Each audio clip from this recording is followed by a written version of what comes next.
Harekrishna devotees, welcome to our daily morning Srimad Bhagavatam discussion. I welcome you all. So we are reading from Srimad Bhagavatam, Canto 1, chapter 18, and today we are discussing verse 21.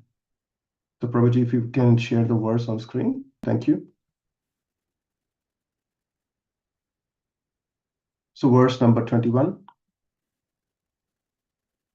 Athapyatpadanakhavasrastam Jagat virinchopahritaarhanambah Shesham punatyanyatamo mukunda Konam loke bhagavat padartha Athapyatpadanakhavasrastam Jagat virinchopahritaarhanambah Shesham punatyanyatamo mukunda Konam loke bhagavat padartha Athapyatpadanakhavasrastam Jagat virinchopahritaarhanambah Shesham punatyanyatamo mukunda Konam loke bhagavat padartha Om Namo Bhagavate Vasudevaya Om Namo Bhagavate Vasudevaya Om Namo Bhagavate Vasudevaya. Would anyone would like to do the word-to-word translation and purport as well? Hare Krishna Prabhuji, can I read it? Please, Mataji. Okay. Word to word by His Divine Grace A.C. Bhaktivedanta Swami Prabhupada, Israel Prabhupada Ji Kai Jai. Atha, therefore, api, certainly, yat, whose, padanakha, nails of the feet, abasrastam, emanating, jagat, the whole universe, virincha, Brahmaji, opatrita, collected, arana, worship, ambaha, water, sa, along with, Isham, Lord Shiva, Punyati, purifies, Anyatamaha, who else? Mukundat, beside the personality of Godhead, is Sri Krishna. Ka, who? Nyama, name, Luke, within the world, Bhagavat, Supreme Lord, Pada, position, Arthaha, worth. Translation of His Divine Grace is Bhaktivedanta Swami Prabhupada, Srila Prabhupada Ki Jai. Who can be worthy of the name of the Supreme Lord, but the personality of Godhead is Sri Krishna? Brahmaji collected the water emanating from the nails of his feet in order to award it to Lord Shiva as a worshipful welcome. This very water, the Ganges, is purifying the whole universe, including Lord Shiva. Purport. The conception of many gods in the Vedic literatures by the ignorant is completely wrong. The Lord is one without a second, but he expands himself in many ways, and this is confirmed in the Vedas. Such expansion of the Lord are limitless, but some of them are the living entities. The living entities are not as powerful as the Lord plenary expansions, and therefore there are two different types of expansion. Lord Brahma is generally one of the living entities, and the Lord Shiva is the via medium between the Lord and the living entities. In other words, even demigods like Lord Brahma and Lord Shiva, who are the chief amongst all demigods, are never equal to or greater than Lord Vishnu. The Supreme Personality of Godhead, the Goddess of Fortune, Lakshmi, and all powerful demigods like Brahma and Shiva are engaged in the worship of Vishnu or Lord Krishna. Therefore, who can be more powerful than Mikunda, Lord Krishna, to be factually called the Supreme Personality of Godhead? The goddess of fortune, Lakshmi, Lord Brahma, and Lord Shiva are not independently powerful. They are powerful of expansion of the Supreme Lord, and all of them are engaged in the transcendental loving service of the Lord. And so and so also are the living entities. There are four there are four sects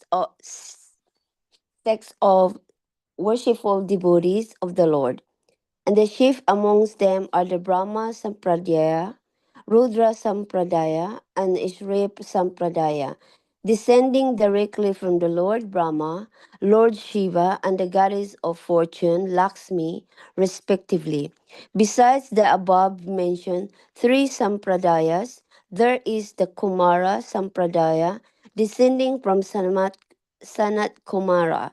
All of the four original sampradayas are still scrupulously engaged in the transcendental service of the Lord up to date. And they all declare the Lord Krishna, Mukunda, is the supreme personality of Godhead, and no other personality is equal to him or greater than him. Hare Krishna Prabhu, thank you. Hare Krishna Mataji, thank you so much.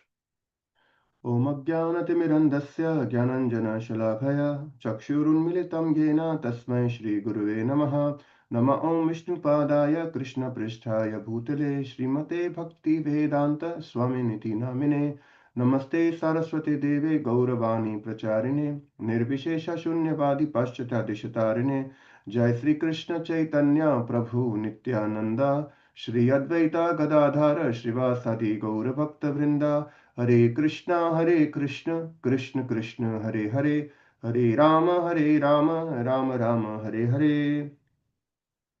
So what a wonderful and a powerful purport by Srila Prabhupada, emphatically establishing the position of Krishna. So just a bit of background of how we have come here. So in the first 10 verses we saw of this chapter, how Parīkṣit Maharaj's birth, his death, and his confrontation with Kali is described. And then Sutta Goswami, after giving all these answers to the Rishi, so he practically answers all the questions that the Rishi asked. And he's saying, now I've answered everything. So basically my Bhagavatam class is over, 7 o'clock. That's what he did pretty much. But then what did the sages did? Did they say, oh yes, you've answered, let's move on? No, they said, they asked more questions. They expressed their eagerness from verse 10 to 18. They got even more excited. They said, how can you stop? We have to hear more about Krishna. So they are saying, how can we be just satisfied but with what you have explained? We want to hear more. So in verse 11 to 17, we heard how the sages were becoming really delighted to hear more about Krishna. So the sages were even saying to Sutta Goswami that you are Bhagavad Pradhana and we are eager to hear more about Krishna. So Srila Prabhupada used to give this example often that if there is a qualified man, if there is a qualified woman and a potent man, and if they come together, a progeny can be born, a child can be born. Similarly, if there are eager listeners and a qualified speaker, Krishna can appear, Krishna can be born in our heart also. So by this, what we are understanding is what is the quality of the speaker. And so the speaker should be qualified, he should be potent. And what is the quality of the hearer? The hearer should be eager. And now we are reading this section of verses 18 to 23, where Sutta Goswami is, where he knows that his audience is really more eager to hear about Krishna. So he said, okay, and he starts by glorification of Krishna. So in this section, we would kind of have gone through verses that how we have to serve and follow the authorities, We heard conversation. We have to have conversation of Bhagavatam with great souls. Sutta Goswami also emphasizes the power of chanting the holy names of Krishna. And then he was mentioning how the goddess of fortune, Lakshmi, is hankering for Krishna's service. And today we are reading who else we can call the Supreme Personality of Godhead except Krishna. So, because in the translation, in the verse, it is mentioned that because of water from his toenails, what is the water from Krishna's toenails? It's Mother Ganga. So this Ganga, which is water from his toenails, is Krishna's Charanamrita. That water, that Ganga, is collected by Brahmaji, and it is purifying the three worlds. Even Lord Shiva is getting a lot of mercy from it. And in this purport today, Srila Prabhupada is emphasizing on few points. So, firstly, how all the demigods, including Brahma, Shiva, and others, are serving Krishna. What is their position? No one is equal to him, no one is greater than him. So that's the first point Srila Prabhupada is describing as a theme in the purport. And the second theme he is describing in the purport is about the four sampradayas. So first, Srila Prabhupada starts by dismissing pantheism, which is worshipping anything and everything as God, considering everything as equal. So Prabhupada very clearly says God is one. And it is so very interesting that generally human beings are very desperate to get favor of demigods. So they follow the Vedas, they understand different processes by which they can please the demigod so that they can get some favors from them. So they are trying to get favors of demigods, but demigods are wanting the mercy of Lakshmi ji, who is consort of Krishna. And Lakshmi ji herself is trying to serve the lotus feet of Krishna. But Krishna, although receiving all this service, is completely independent of this service. This means that even for us, if Lord accepts our service, we are not doing a favor to him. Actually, he is doing a favor to us. It is his mercy that he is accepting our service because he doesn't need our service. He is letting us do that service so that we can enjoy that relationship, we can experience the happiness. And today we are hearing how Lord Brahma and Lord Shiva are also taking Lord's Charanamrita. They are worshipping Krishna or Vishnu. So when Brahmadev is before doing the creation, he first meditates on his source and he meditates on the Supreme Lord. And eventually he gets instruction from Supreme Lord, he gets intelligence from Supreme Lord, and only after that he starts doing the creation, which is his main service. Similarly, Lord Shiva is also meditating on Krishna. He's always in dhyana. And he does his service of devastation, because whatever is created has to be destroyed at some point, and Lord Shiva is in charge of that destruction. But he's not doing this as a hobby, he's doing as a service to Krishna, so that the worldly affairs continue as per Krishna's plan. So Sutta Goswami in today's verse, he's just like a lawyer, he's building a case, he's saying, "O sages, listen, who can be more worthy of the name of Supreme Lord but the personality of Godhead, Sri Krishna?" So there are different Vedas, and lot of Vedas glorify demigods. But people who read Vedas in isolation and who cannot derive the essence of all the Vedas and the Vedanta Sutras, what happens is, because of their lack of intelligence, they start to consider demigods also as gods. They also start to consider demigods as the Supreme Lords as well. So this is a philosophical question, Who is God? Sometimes some people say, "Oh yeah, everyone is same. All gods are one." But that's not the case. So it's a philosophical question that we need to ask. And what is recommended for us? If there is a philosophical question we come across, we should always look through three lenses. They are called Guru, sadhu, and shastra. So, which is the guru, the spiritual master, sadhu, all the Vaishnavas, and shastra is the scripture.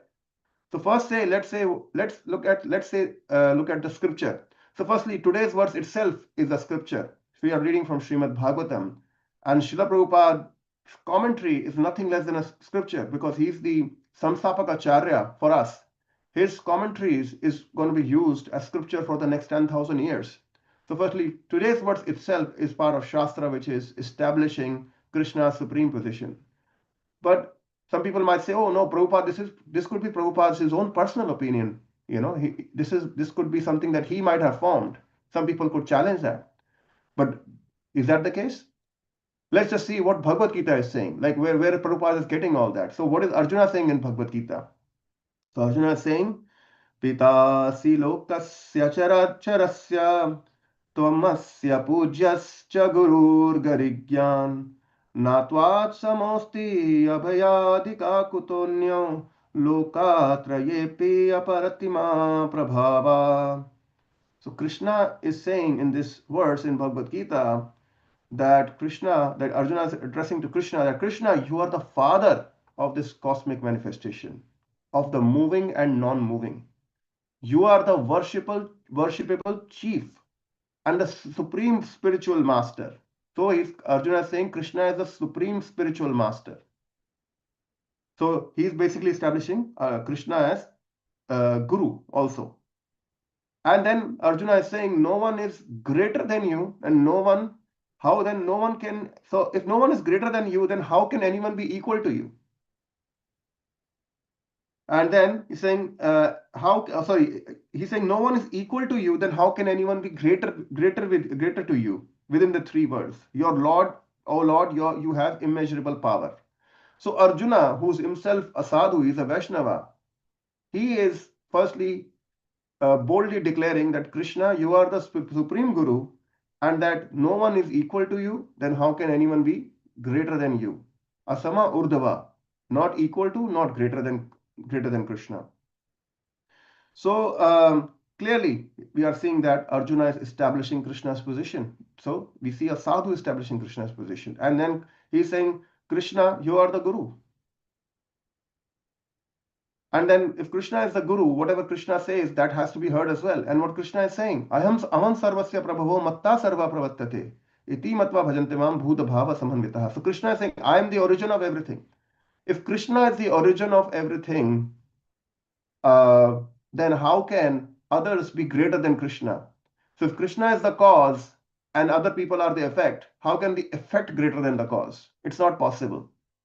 So we are seeing that how Guru and Sadhus and Shastra all are indicating towards Krishna's superior position.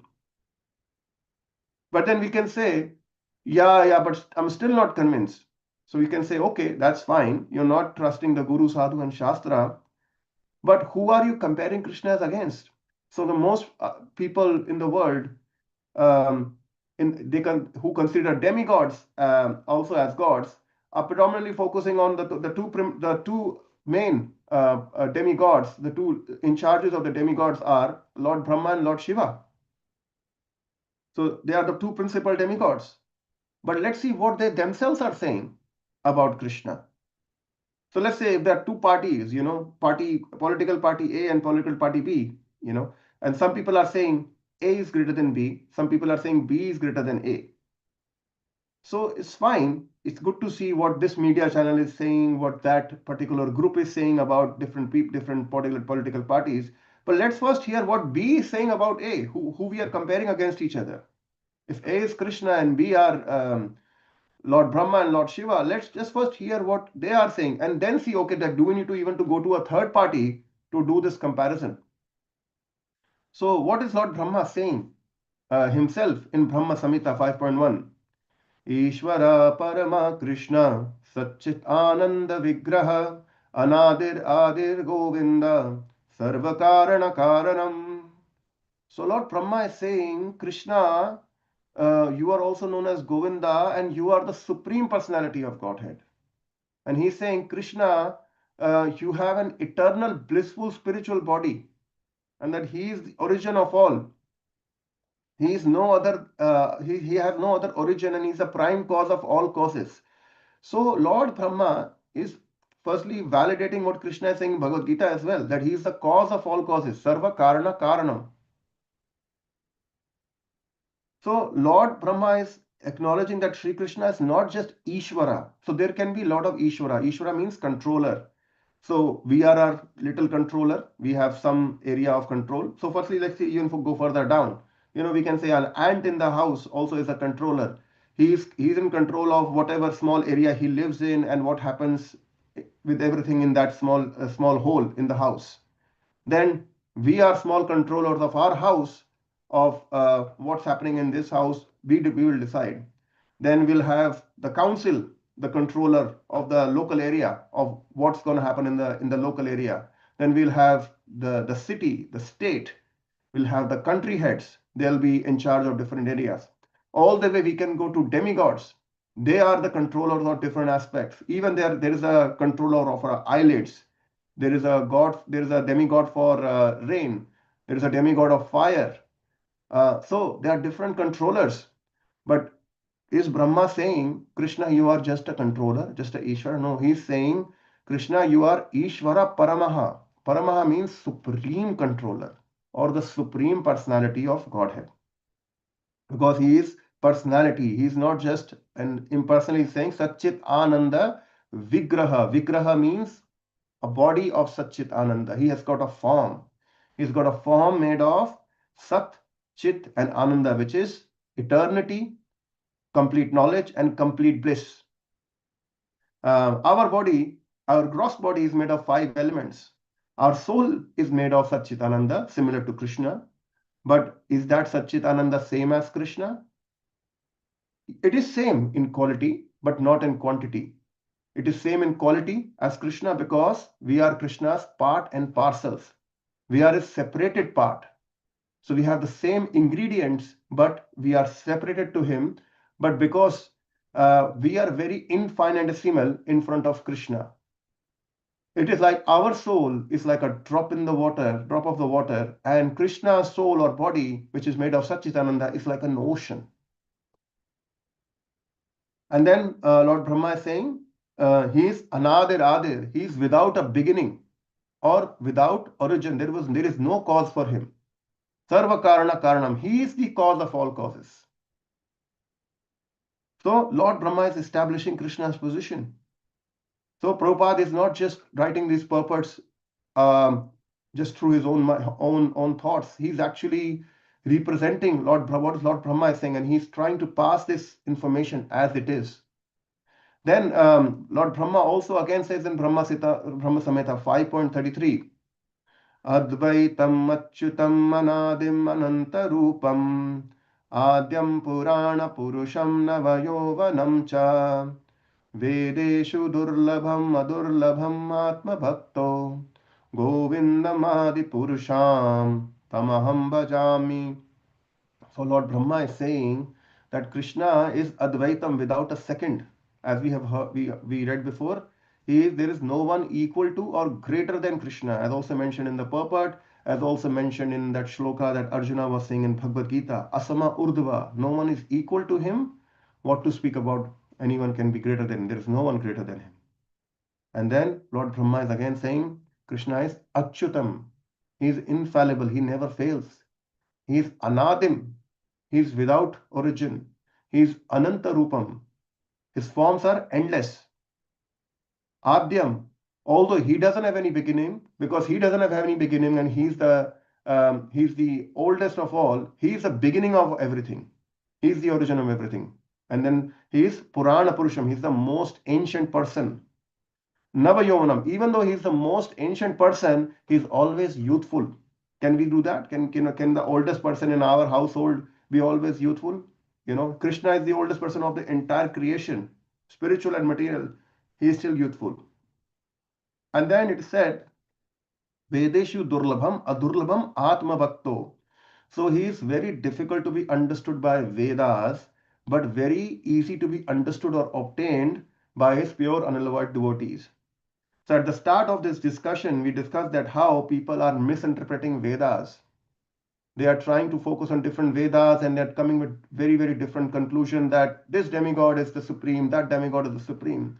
Because Lord Brahma is clearly saying, Brahma is the chief of demigods. I wish these people hear to the chief of demigods who are there trying to make Krishna God, that Krishna is Vedeshu Durlabham. He is very difficult to be understood by Vedas, but he is very easily understood by unallowed devotees by dint of their devotional service. This is a path we are also on, trying to understand Krishna through devotional service. So we have also heard this bhajan in the recent bhajan sandhya at the Burbank temple. We had Jai Radhe, Jai Krishna, Jai Vrindavan, and one of the verses is Jaya Dvija Patni Jaya Nagakanyaga Bhakti Tejahara Pailo Govinda Sharan. So we have example of Dvija Patni. So Dvija means Brahmana and Patni means wife. So the wives of the Brahmanas. So it is explained in Krishna's pastimes of how Brahmanas who were so learned in the Vedas, they could not attain Krishna because they didn't want to serve Krishna. But their wives, although not very learned in Vedas, they attained Krishna's lotus feet just through rendering devotional service, just through rendering loving devotional service. So we see how Lord Brahma is accepting, stating, and establishing the authority and position of Krishna as the Supreme Personality of Godhead. So we were discussing that how if there are two parties, before let other people put commentary on them, let's just say what the other party is thinking about the opposite party. So Lord Brahma is not even saying I'm not competing against Krishna. I'm myself acknowledging Krishna as the supreme. So I'm not sure why other people, they kind of come to different conclusions by reading Vedas. And then who's the other personality? Lord Shiva. So in Srimad Bhagavatam, Canto 6, in the pastimes of Chitraketu Maharaj, Lord Shiva is explaining to Mother Parvati, and he's saying, Naham virincho na kumara narado na brahmaputra munaya sureshaha vidamayasye hitamam shakam shahakshaka natat swarupam prithak ishamaninaha. So Lord Shiva is himself in this verse is acknowledging that not only myself but other exalted devotees such as Brahma, Ashwini Kumaras, Narada cannot understand Lord's pastimes. And he is so humble that he is himself acknowledging that we are part of Supreme Lord.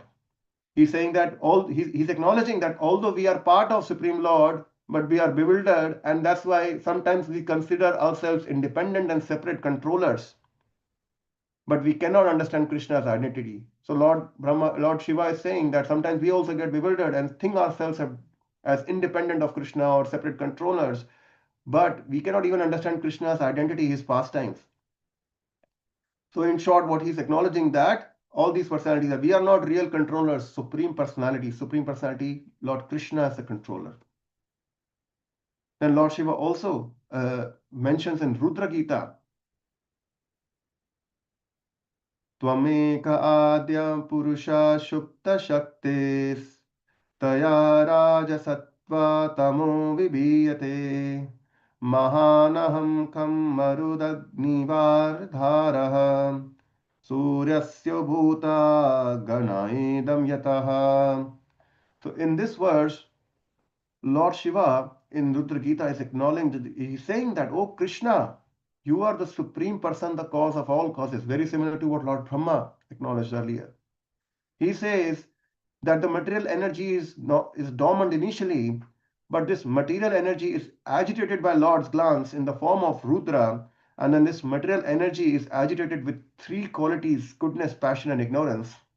As a result, the material energy becomes active, it becomes manifest in the form of ego, mind, intelligence, earth, water, fire, air, ether, and then all living entities are also manifested.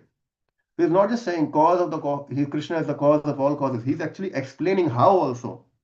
That initially when the creation takes place, Before even Lord Brahma comes in, first Krishna does the primary creation, and how this whole material world is dormant, just like a lump of matter. And only when Krishna puts his glance, and then through his glance, Rudra or Lord Shiva comes in his form of a glance, and then agitates that dormant matter, and then the three modes of material nature gets manifested in it and starts working on it, and then all these elements starts to manufacture, which are earth, water, fire, air, ether, mind, intelligence, false ego. And then through different combinations, then the living entities are also manifested, and they take different combination of these modes. So he's explaining how Krishna is the cause of all causes in this verse as well. So we know so many pastimes, when Lord, external potency, has bewildered personalities like Lord Brahma and Lord Shiva. We know how Lord Brahma, he has been bewildered by Krishna during the Brahma Vimohan Leela, how he wanted to test whether Krishna is God or not. But he completely, at the end, he got completely confused by seeing Lord's Maya, Lord's potencies, and eventually surrendered to Krishna and was very apologetic. And how Lord Shiva himself, although he is being worshipped by saints as the topmost renunciate, as the topmost detached person, but then when Lord Shiva saw Krishna's incarnation as Mohini Murti, he could not control himself and was running madly behind her while Mother Parvati was watching. So we can say that we can see from these verses that how Lord Brahma and Lord Shiva are clearly accepting the authority of Supreme Personality of Godhead. So we have Guru, Sadhu, and Shastra accept that Krishna is supreme. Then we also have the people who other people are comparing Krishna against, they themselves accept Krishna as the Supreme Personality of Godhead. So I think we have made our case here. But then we can say, okay, if Krishna is the Supreme Personality of Godhead, then who are these incarnations? And who are these other living entities, such as demigods, humans, demons, plants, animals, birds? Who are they? What is the relationship? So basically, Krishna has two kind of expansions. One is called the Swamsha, or the plenary portions, and the other are called Bhinna Amsha, or the separated part and parcels. So the plenary portions are Lord's expansions into different Vishnu forms, are called the plenary portions. And Lord expansions are in the form of Matsya, Kurma, Varaha, Narsimha, Vamana, Parshuram, Ram, Kalki. So they are called expansions, and they are also Swamsha. And then we can ask the question, okay, if these are expansions, then I heard that these are incarnations. So what is the difference between an expansion and an incarnation? So incarnation is also called avatara in Sanskrit or Hindi. So what is the difference between an expansion and an avatara? So when Lord's expansion occurs in the spiritual world, it is called an expansion. But then when that expansion comes into the material world, it becomes an incarnation or an avatar. So there is a Narsimha Dev in spiritual world also.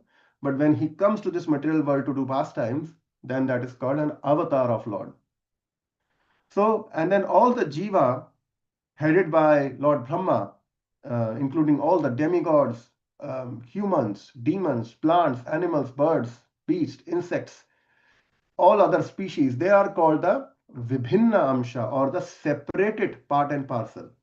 So one was the Swamsha, which is plenary portions or expansions, and the other is the Vibhinna Amsha, or separated part and parcels, which is called Jiva Tattva. So Lord Shiva is not in this Jiva Tattva. He's not in the Swamsha. He's not in the Vibhinna Amsha. He's got his own category. He's something called Shiva Tattva. It's like somewhere between that. So that is why also his planet is located right between material world and spiritual world. So Lord Shiva also has a place in spiritual world, just at the border. He's like the Lord Shiva is like the chief immigration officer. It's like if someone's trying to go through that boundary of material world and spiritual world, they need to have the right papers before they cross the border of spiritual world. And Lord Shiva makes sure that no one can cross this boundary of material world to spiritual world without having the right qualification. Firstly, his wife Durga Devi is in charge of the material world. She is doing first checks to make sure no one's crossing this material jail, their jail of material world. Firstly, she checks. But then there is Brahma Jyoti in the middle, which is nothing but Lord's effulgence, where devotees can worship Krishna in an impersonal form as well. But then comes Lord Shiva's planet, who makes sure that these living entities who still want to get enter into spiritual world, they can only enter spiritual world if they have genuine love for Krishna, if they genuinely wants to love the Lord and his devotees and serve the Lord and his devotees, who have desire to render devotional service uninterruptedly, unmotivatedly, pure unalloyed devotional service. Only then Lord Shiva allows people to cross the border of spiritual world. He's holding everyone there. But pure devotees, they are very special. They have an express immigration process. Just by chanting Hare Krishna, they can avoid going through all these path of going from lower planets to higher planets to Brahma Jyoti and then crossing Shiva Loka. They can directly go from this material, this earthly planet, straight to Goloka Vrindavan, because that's the power of our process that we are following. And Prabhupada mentions in the purport about the 4 sampradayas. So we have heard a lot of times how Krishna consciousness is a science. So the science includes both theory in the form of philosophy, but then it also includes realized knowledge, which is only obtained by doing a practical or by rendering devotional service. And we have 9 processes like this, like basically 9 practical science things that we can do, which is the 9 processes of devotional service, to get that realized knowledge, to get that conviction, yes, that theoretical knowledge is true. And these includes the 9 processes, which is hearing, chanting, remembering the Lord, rendering service to Lord's lotus feet, worshipping the Lord, praying, becoming Lord's servant, becoming his friend, and completely surrendering to him. So we have these experiments that we can do to actually see whether this theory is right or not. Today we are also doing the hearing and chanting experiment. So now, to understand material subject matters, even to understand material subject matters, we have to go to qualified and recognized universities. Otherwise, we know there are so many dodgy universities out there where we might take admission, but we might not learn anything out of them. They might just give us a certificate that you are qualified, but we may not be because we have not learned anything. So qualification of universities is really important, and there are rankings available outside. Similarly, for understanding spiritual matters also, we have recognized university. And these universities, these spiritual universities are called sampradayas. So Prabhupada is mentioning there are 4 main Vaishnava sampradayas. So first is the Brahma Sampradaya, in which the Lord Brahma is the leading disciple. And then the most prominent Acharya is Madhvacharya, and then followed by Chaitanya Mahaprabhu. And then that's why it's eventually, that's the Sampradaya we belong to. And that's why it's called Brahma Madhva Gaudiya Sampradaya. And in the philosophy, Mahaprabhu very beautifully harmonized the philosophies of all 4 Sampradayas into his philosophy of Achintya Bheda Bheda Tattva, which is simultaneous oneness and difference, that what we are following. And the next Sampradaya belongs to Lakshmi ji. So Lakshmi, another name of Lakshmi is Shri. So this is also known as Lakshmi Sampradaya or Shri Sampradaya or Shri Vaishnava Sampradaya. And Ramanuja Acharya is the principal Acharya. So after Ramanuja Acharya joined this, this was also known as Ramanuja Sampradaya. And the philosophy Ramanuja Acharya spoke on was Vishishta Dvaita philosophy. And the third one is Rudra Sampradaya. So Lord Shiva is a principal disciple there. And then the principal Acharya, one of the most prominent Acharyas in Rudra Sampradaya are Vishnu Swami and later Vallabhacharya as well. And the last one is the Kumara Sampradaya. So this is the Sampradaya where the Kumara, the 4 Kumaras headed by Sanaka, they are the principal disciples. But then the principal Acharyas is Nimbarka or Nimbaditya. So they are also known as Nimbarka Sampradaya as well. So we're going to learn about the facts about the 4 Sampradayas. So we will not get too much technical into about these Sampradayas. But important thing to understand out of this is that we belonging to ISKCON are belonging to the Brahma, Madhava and Gaudiya Sampradaya. And then Prabhupada concludes the purport by saying that all the four original Sampradayas are still scrupulously engaged in transcendental service of the Lord up to date, and they all declare that Lord Krishna, Mukunda, is the Supreme Personality of Godhead, and no other personality is equal to him or greater than him. So we can understand after today's discussion that Krishna is so great. Krishna is so wonderful. He's the supreme of everything. Then we can think of our position. Some of us have children, 1, 2, or 3 children. And we know sometimes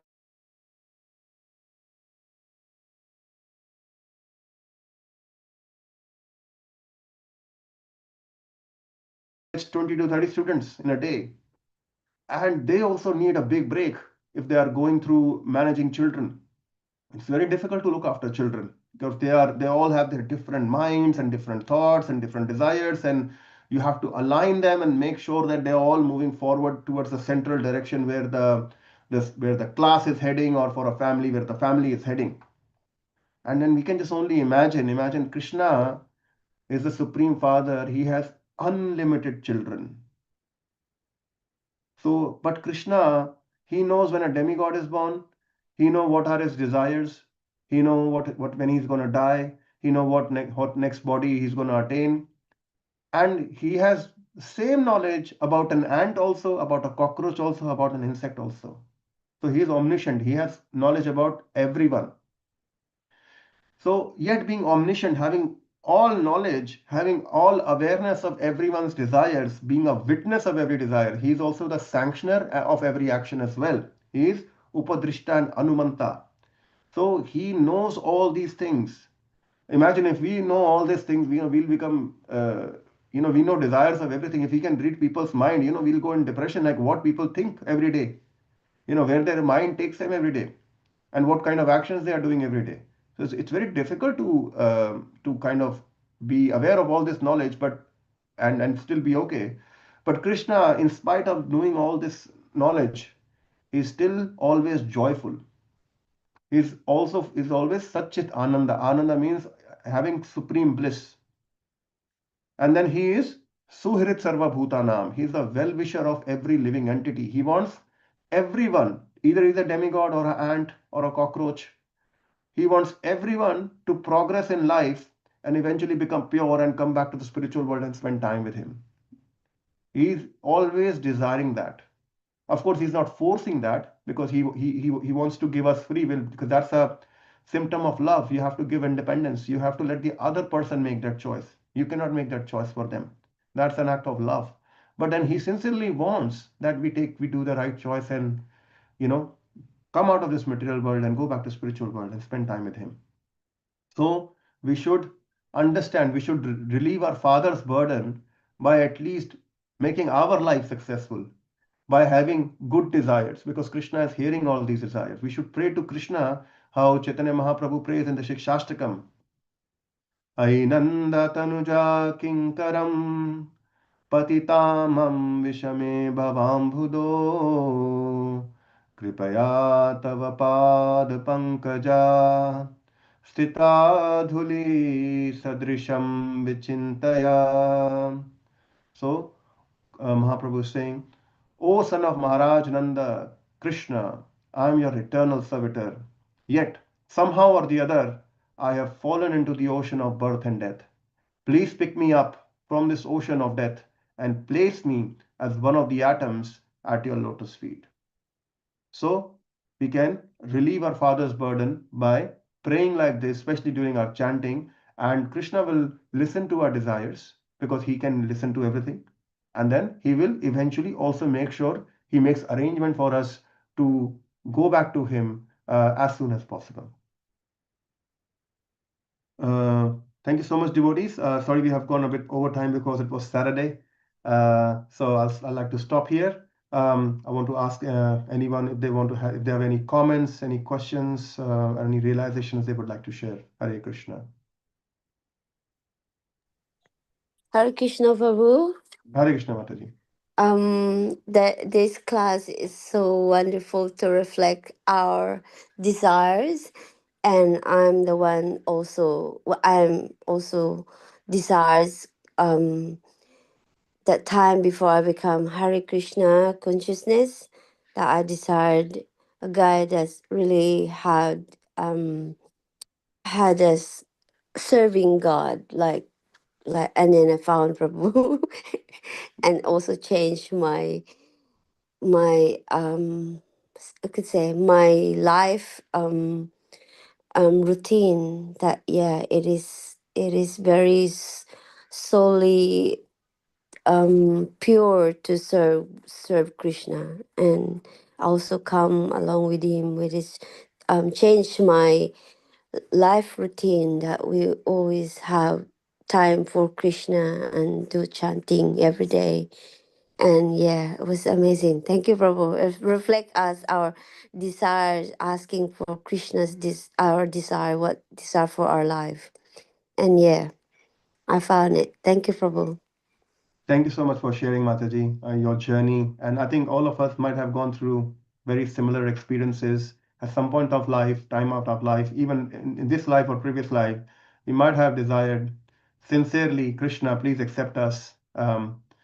Please give us your association. And then Krishna has made arrangements. He sent devotees to us. He made sure that we are in this environment where we can be cultivated. And then here we are, hearing Srimad Bhagavatam every day. Thank you so much, Mataji, for sharing your realization. Hare Krishna.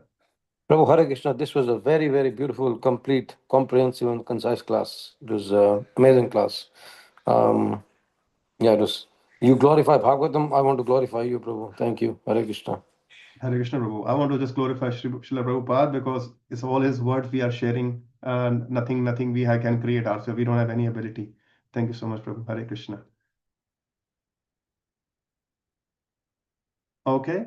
If not, today just an announcement that we have Snana Yatra festival today. So we're going to have a bathing ceremony for Lord Jagannath, Baladev, and Subhadra Mai. So please come at the time. I think it starts around 4 or 4:30. Just please follow the posters. But yeah, hope to see you all today in this wonderful festival. Have a wonderful day, dear devotees. Hare Krishna. Thank you for your service, Prabhuji. Hare Krishna. Hare Krishna. Hare Krishna, Hare Prabhu. Krishna, Thank you. Prabhu. Thank you. Hare Krishna. Hare Krishna, Prabhu. Thank you for your service. Hare Krishna. Hare Krishna. Hare Krishna. Thank you, Prabhuji, for a lovely class. Hare Krishna, Prabhuji.